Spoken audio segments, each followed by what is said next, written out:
At the end of the last tutorial, we got to a place where we had all of our pictures and sounds and videos in our collection here, ready to start editing. We had named our project Internet Safety Video, so we were ready to start. So just a couple of things to go through before we actually start working on our project. Number one, if we click on one of the pictures or the sound, you'll always see it changes over here in this video. So this is like our mini viewer. So this lets us see or listen, if we're looking at sound, what it is that we've got over there.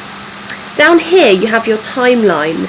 So if we were to click on one of our pictures and just hold down your mouse and drag it to the timeline, then what you'll see is it now appears down here. And if I push play here, then you'll see this bar is moving, and that's now playing the timeline. It's playing it up here. But because it's just a still image, you can't see anything happening. So when we later add our music and our titles and things, all of those get added to our timeline.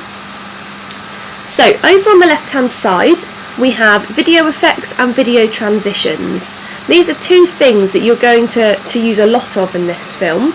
You can also get to your video effects and transitions up here. You click on where you've got collections and you'll see they appear here. So if we just have a quick look at what the difference is between them. So if we click on video effects, you'll see you've got a whole load of things in here. Fade in from black, fade out from black, or perhaps from white. So if you click on it and push play over here, you'll see what that does. So we can just have a look at what a few of these do. So it'd be a good idea if you have a look at some of these before you start editing and work out what sort of things you might like.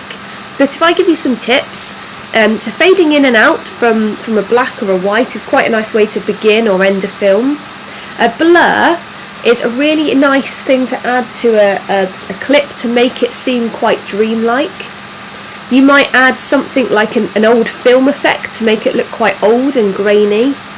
If you use an ease in, I'm just going to show you what that one does. It's really clever, and it just creeps in ever so slowly, so it adds suspense. So there's lots of different effects you can play with, and just try them out. Look, this one slows things down. So just have a play, see what you like, and if you like any of these, all you need to do is just click on it, hold down your mouse and just drag it on top of your clip. And now if we push play, you'll see that we've got a zoom on there. So similar to that, we have this other one called video transitions.